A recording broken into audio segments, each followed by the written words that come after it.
Seigneur. Alléluia. Je vous salue encore, chers amis, en cette matinée de percée où nous croyons que Dieu a une parole de vie, une parole dite à propos pour nous en ce jour. Et le thème n'est rien d'autre que étends ta main. Étends ta main. Pour ce, nous lisons Marc chapitre 3, versets 1 à 6. La Bible dit ceci. Jésus entra de nouveau dans la synagogue. Il s'y trouvait un homme qui avait la main sèche. Ils observaient Jésus pour voir s'il le guérirait le jour du sabbat. C'était afin de pouvoir l'accuser. Et Jésus dit à l'homme qui avait la main sèche, « Lève-toi là au milieu. » Puis il leur dit, « Est-il permis le jour du sabbat de faire du bien ou du mal, ou de faire du mal, de sauver une personne ou de la tuer? » Mais ils gardèrent le silence. Alors, promenant ses regards sur eux avec indignation et en même temps affligé de l'endurcissement de leur cœur, il dit à l'homme, « Étends ta main. » Et il étendit et sa main fut guérie. Les pharisiens sortirent et aussitôt ils se consultèrent pour voir comment le faire périr. Étends ta main. Étends ta main. Aujourd'hui, Dieu est en train de parler à ceux qui vivent certains blocages où tu es immobilisé par une condition, immobilisé par une situation, immobilisé par certaines pensées qui ne veulent pas te quitter. Le Seigneur est en train de te dire, étends ta main. Tu es peut-être limité, tu es peut-être figé par quelque chose qui est arrivé, par quelque chose qui t'a été dit ou par quelque chose que tu es en train d'appréhender. Le Seigneur te dit, étends ta main.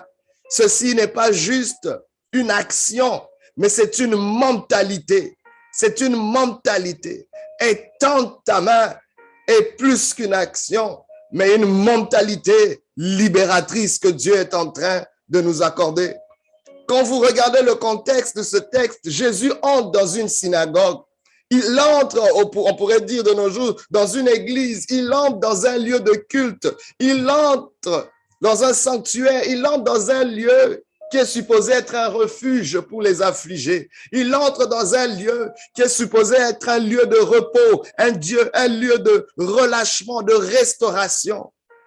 Il en est ainsi aussi pour une famille. Il en est ainsi pour une église. Que fais-tu quand les lieux de refuge deviennent des lieux d'abus? Que fais-tu quand les lieux de restauration deviennent des lieux de destruction? Il y avait un système sournois qui existait dans cette synagogue. C'était le jour du sabbat. Souvent, bien aimés, ces lieux qui sont censés être des lieux de refuge, des lieux d'épanouissement, deviennent des lieux qui nous limitent. Je ne suis pas en train de faire une critique contre nos familles ou contre nos églises. Mais bien aimé, j'aimerais simplement nous faire remarquer ici que Jésus-Christ vient dénoncer l'infiltration d'un système malfaisant qui limite les gens. Et comment? À cause de certaines coutumes. Il y avait une coutume qui régnait là, où le jour du sabbat, il était impossible de faire quelconque ouvrage. C'est vrai, le jour du sabbat, c'est le jour de repos, c'est Dieu qui l'a instauré.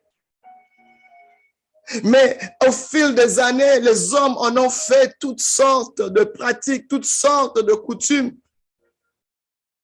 sans considérer l'esprit derrière le sabbat, derrière l'institution de cette journée, de cette saison de repos.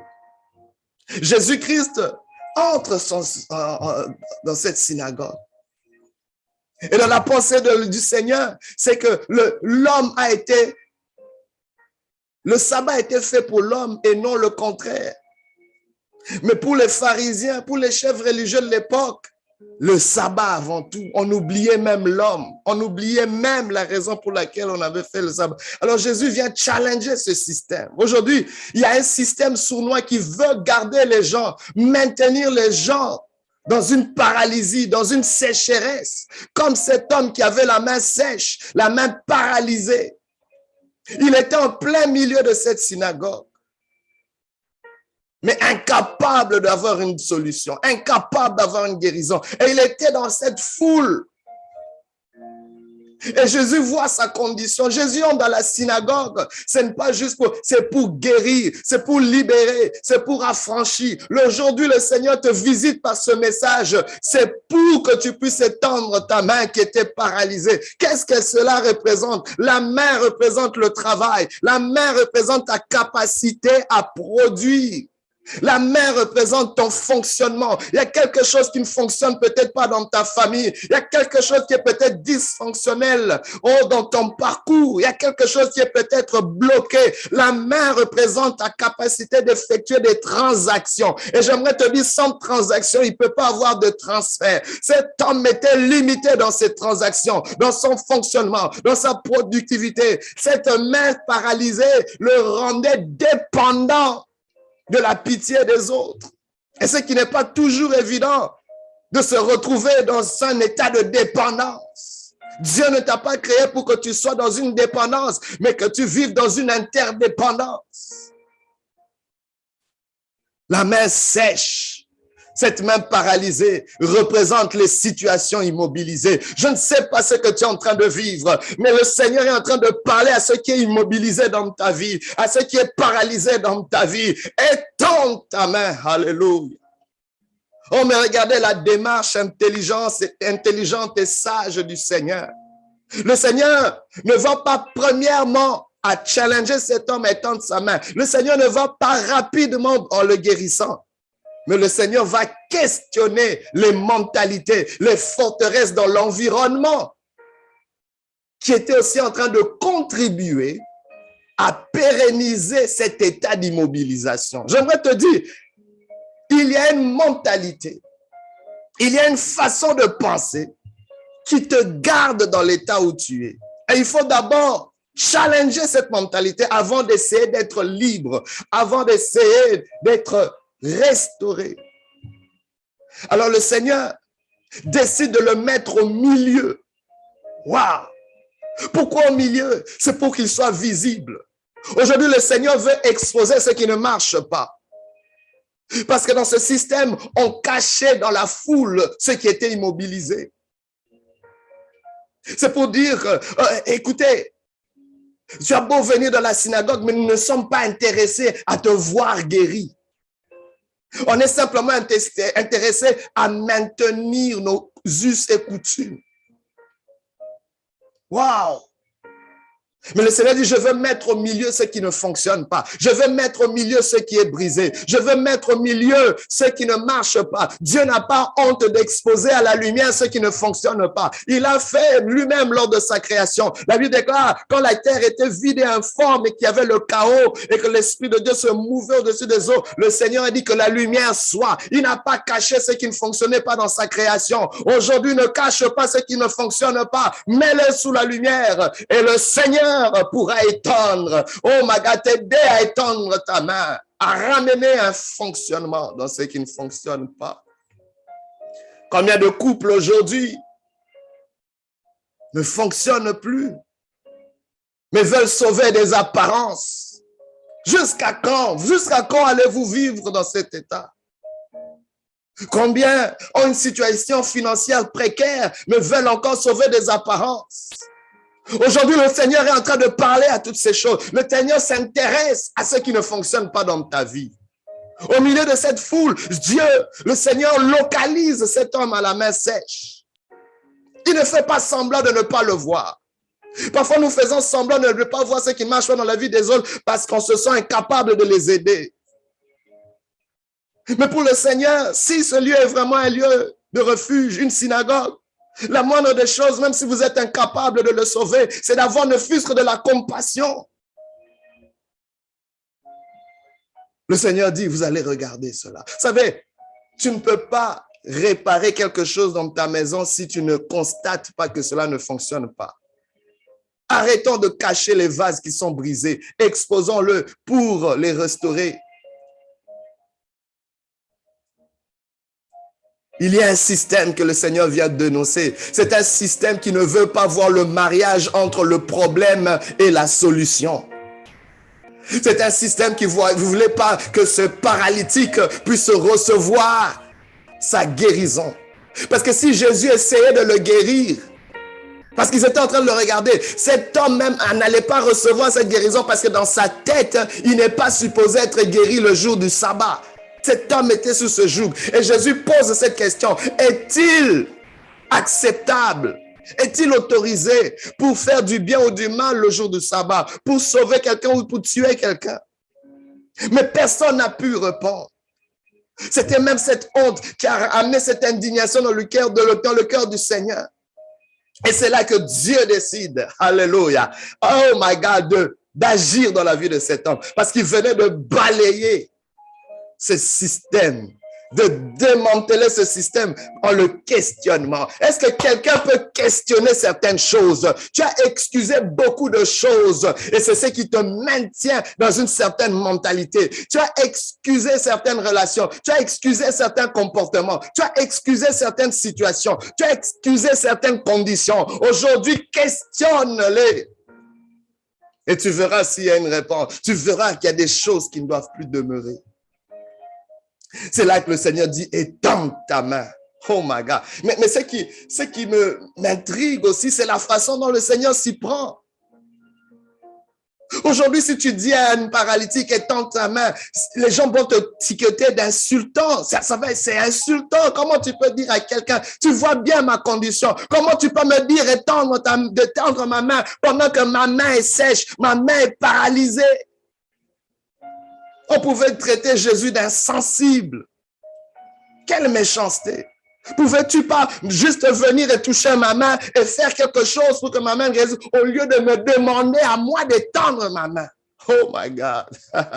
Oh, si tu savais celui qui est en train de te donner cet ordre, tu ne discuterais pas ainsi. Mais je me mets dans la peau de cette personne. C'est facile de se mettre dans la peau de Jésus, de dire, waouh, le Seigneur a ordonné, il est puissant, il est capable. Mais qu'en est-il de ce qui se passe à l'intérieur de la personne qui reçoit cette parole? Comme toi et moi aujourd'hui. Étends ta main. C'est une parole que tu entends, mais qui vient challenger d'autres voix que tu entends. Au même moment que le Seigneur disait, étends ta main, il y avait une voix dans la tête de ce paralytique, de cette personne à la main sèche, qui pouvait lui dire, ta main n'a jamais bougé, ta main ne peut pas bouger, c'est contre la science, c'est contre la biologie. Rappelle-toi de ton parcours, rappelle-toi de tes échecs, tu as essayé autrefois, déjà dans ta main, tu ne peux rien sentir. Qu'est-ce qui te dit que ça va bouger? Il y a toutes sortes de choses qui te viennent en tête. La voix de ton passé, la voix de tes échecs, la voix de tes expériences qui n'ont pas abouti à quoi que ce soit, viennent au même moment. Mais il y avait aussi une autre voix, la voix de l'environnement, le regard de tout ce monde autour dans la synagogue, qui n'était pas intéressé à le voir délivré, qui dit, mais non, tu peux pas être délivré le jour du sabbat. Il y avait la voix de plusieurs qui disaient, on te connaît, tu viens ici année après année, rien de bon ne peut sortir de toi. C'est pas vrai qu'un miracle va se faire devant nous. C'est pas vrai que ce à quoi tu crois va s'accomplir.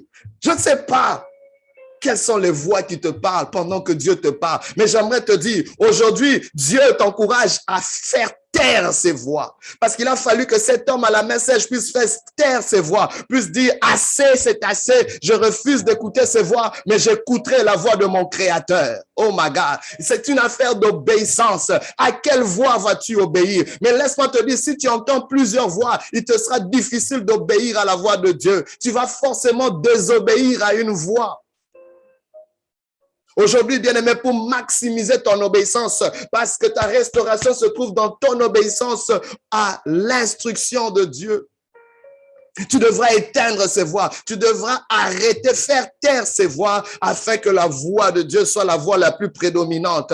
Oh, quand il te dit étends ta main, cette personne à la main sèche comprend, il s'agit de la voix du Créateur. Celui qui a créé ma main peut la recréer. Celui qui a créé ma main a créé ma vie par sa parole. S'il dit une parole, je serai guéri. Oh, le centenier pouvait dire, dis seulement une parole et mon serviteur sera guéri. Pierre pouvait dire, Seigneur, c'est vrai que j'ai péché toute la nuit sans avoir un poisson, mais sur ta parole, je jeterai le filet. Oh, à travers les Saintes Écritures, on voit comment Dieu a manifesté sa grandeur dans la vie de plusieurs en conséquence à leur obéissance. On finit cette chose, bien aimé. Nous sommes tout le temps en train de demander à Dieu d'agir, mais l'action de Dieu, les plus grandes actions de Dieu sont conséquentes à notre obéissance.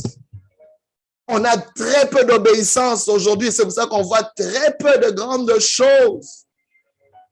Le Seigneur veut challenger. Et ce qui est merveilleux dans la façon dont le Seigneur le fait, c'est que le Seigneur lui demande de faire quelque chose qu'il ne pouvait pas faire avant. Oh my God, il t'introduit dans une possibilité. Aujourd'hui, étends ta main, ça veut dire fais ce que tu ne pouvais pas faire avant. Ose le faire, même si c'est échoué d'hier. Ose faire ce que tu ne pouvais pas avoir avant. Ose espérer ce que tu ne pouvais pas espérer avant. Ose parler, réclamer quelque chose pour lequel le système a voulu te museler. Cet homme a compris. Il a dit, waouh, Jésus vient de rendre possible la guérison le jour du sabbat. Il a reçu cela et sa main a été restaurée. Et c'est là que le système autour, les garants du système ont commencé à comploter contre le Seigneur. Mais laisse-moi te dire, ils te feront la guerre, mais ils ne vaincront pas. Le Seigneur est là pour toi. Que Dieu te bénisse et tend ta main. Au nom de Jésus. Alléluia. Gloire au Seigneur. Merci.